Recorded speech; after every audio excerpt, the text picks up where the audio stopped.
Calorosas saudações, e são precisos 116 deputados para se ter maioria absoluta.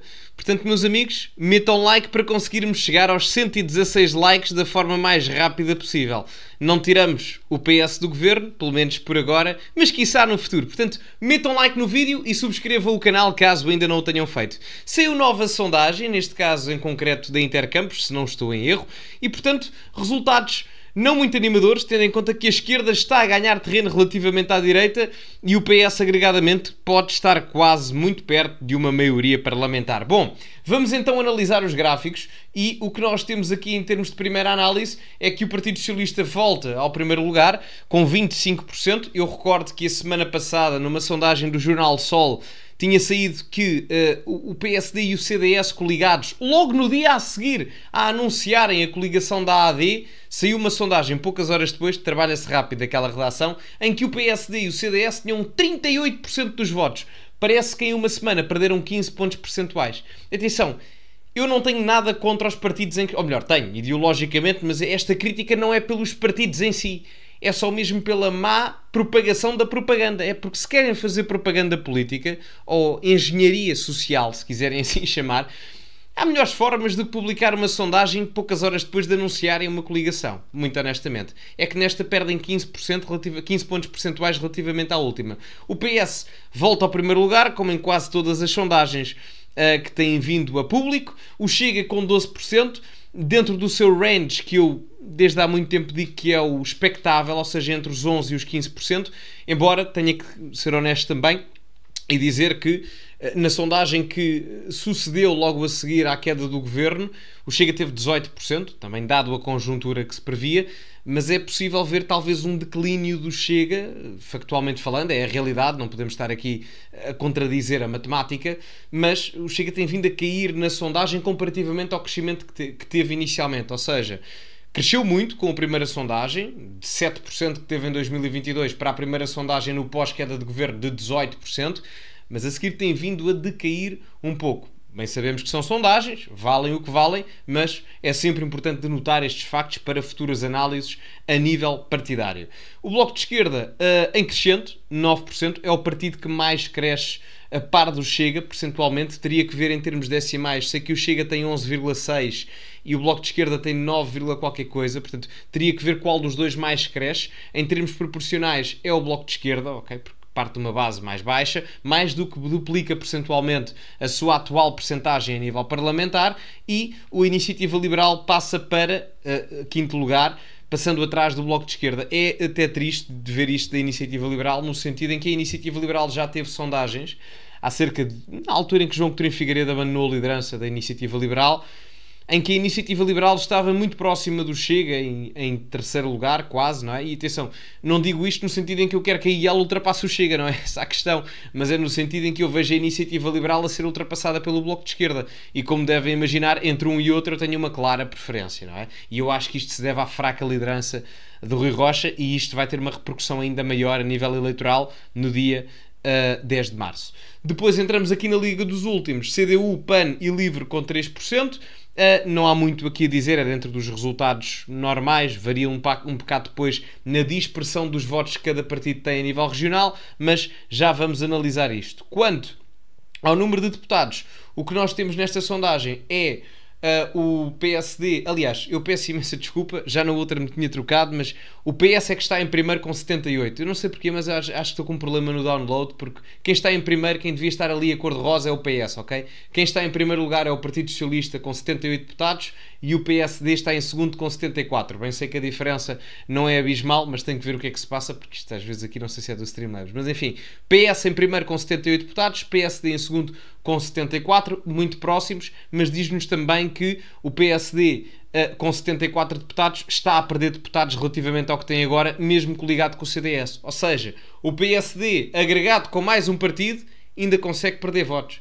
Fantástico. Ganda Luís Montenegro. E o PS, não há muito a dizer, perde 42 deputados, já teve sondagens onde perdeu 60. O Chega, 32 deputados, cresce, quase que triplica a bancada parlamentar, não é dos maiores crescimentos que já teve em sondagens, mas é dentro de um resultado expectável entre 30 a 50 deputados, que, a meu ver, será em termos realistas, o que deverá acontecer, na minha opinião, como devem imaginar. O Bloco de Esquerda, proporcionalmente falando, é o partido que mais cresce, no sentido em que quadriplica a sua bancada parlamentar, tem 5 deputados, passa a 20, portanto, muita atenção. Isto também se deve à dispersão do voto do PS para outras vertentes ideológicas, nomeadamente o Bloco, que capitaliza uma quadriplicação daquilo que é a sua margem parlamentar. A Iniciativa Liberal cresce 4 deputados relativamente ao que tem agora, 12 deputados. É um crescimento, mas aquém daquilo que seria expectável para um partido com o potencial ideológico e mediático que ele tem. E depois, Livre e PAN com 4 deputados. O PAN já teve 4 deputados entre 2019 e 2022. É possível de acontecer, dispersão do voto do PS. E o Livre também pela mesma exata razão. Ou seja, os partidos da restante esquerda ganham com a queda do PS por uma migração de eleitorado normal que outrora deu a maioria ao Partido Socialista. E por fim, o PCP em último lugar com 2 deputados. Chocante. Devo-vos dizer, em último lugar, o Paulo Raimundo, enfim, nem vou dizer comentários. Depois, governos possíveis, vou só colocar-me aqui exatamente. Temos 2 maiorias possíveis em termos de votos no Orçamento de Estado ou de entendimentos parlamentares, 152 deputados para o PS e o PSD coligados. E, portanto, significa isto que PS e PSD, se eu não estou em erro, ainda não têm 2/3 da Assembleia. Teria que verificar se já passa, porque eu não sei se é 151 ou 152 ou 153 deputados necessários para se ter mais do que 2/3 para se conseguir fazer uma revisão constitucional. Contudo, é bom que o Bloco Central esteja a perder a sua hegemonia em termos de detenção e centralização do poder político. Democratiza a democracia em Portugal. É interessante. Depois, coligação dos partidos à direita do PS. Isto não são todos partidos de direita, só o Chega e o CDS é que são de direita. A Iniciativa Liberal e o PSD não são. Mas, efetivamente, dá uma maioria, com 118 deputados. Importante contabilizar que ainda não estão contabilizados nesta sondagem os 4 deputados do Círculo das Imigrações e, portanto, ou emigrações, no caso, e depois o Chega e o PSD coligados ainda não conseguem uma maioria com 106 deputados apenas. Ficam a 10 da maioria.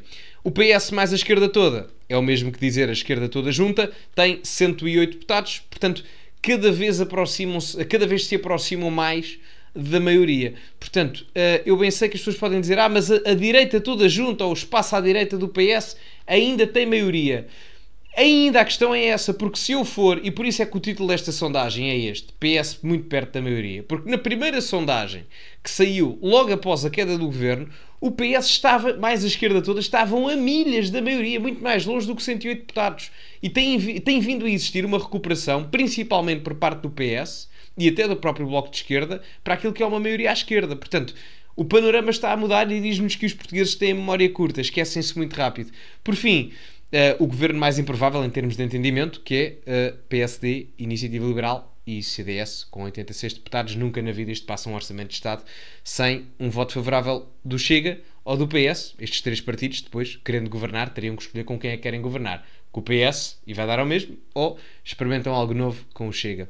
Por fim, não, ainda temos aí mais outro gráfico, mas isto é o número de deputados eleitos por cada partido em cada distrito. Vemos uma proeminência maior do PSD no norte do país, o que é normal, ganha a maior parte dos distritos. Essa tendência começa a alterar-se para sul. E vemos um dado muito interessante, que é o facto do voto útil existir em 3 partidos, como já tem vindo a ser habitual. O PS e o PSD é normal que consigam eleger em praticamente todos os ciclos eleitorais, ou todos, no caso, mas o Chega também é um partido que já elege em praticamente todos os ciclos eleitorais.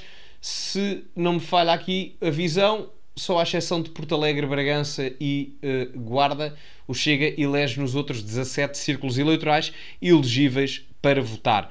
Portanto, se a intenção de voto de quem estiver a ver isto for o voto útil, há 3 partidos neste momento onde se pode aplicar voto útil: PS, PSD e Chega, de um ponto de vista de análise matemática, como é óbvio. Um fenómeno interessante é ver que, ao contrário do que acontece no norte do país, o PSD perde muita proeminência eleitoral no sul, tanto que, se formos ver, o PSD nem sequer elege em Beja e fica em 3º lugar atrás do Chega no Algarve, no distrito de Faro, onde o Chega, curiosamente, já conseguiu em várias sondagens ser, inclusive, a primeira força política. Enfim, olhando aqui mais os dados, exatamente, na Madeira e nos Açores também se elege, exatamente. Bom, passando aqui para o último gráfico, que diz só de forma mais especificada, porque eu sei que a malta do Chega gosta, não é? Quantos deputados, mais especificamente, é que o Chega elege por cada distrito? 7 em Lisboa, número mínimo normal que o Chega deve eleger, muito honestamente, entre 7 e 10 será um número razoável. Setúbal, Porto e Faro, embora Setúbal e o Porto principalmente tenham a possibilidade e probabilidade de eleger 4, é a realidade. Faro elege 3, não longe da verdade. Santarém, grande probabilidade também de eleger 3, mas nesta elege 2. Braga e Aveiro elegem 2. Braga há a possibilidade de eleger o terceiro, mas nesta apenas o segundo. Braga já teve sondagens várias onde já elegeu 3. Aveiro nunca elegeu 3, apenas 2. E portanto, meus amigos, é o resumo da sondagem de hoje. Já agora sigam-me aqui nas redes sociais e, portanto, meus amigos, metam like no vídeo, subscrevam o canal e partilhem. E, como é hábito, acima de tudo, cultivem-se e até à próxima.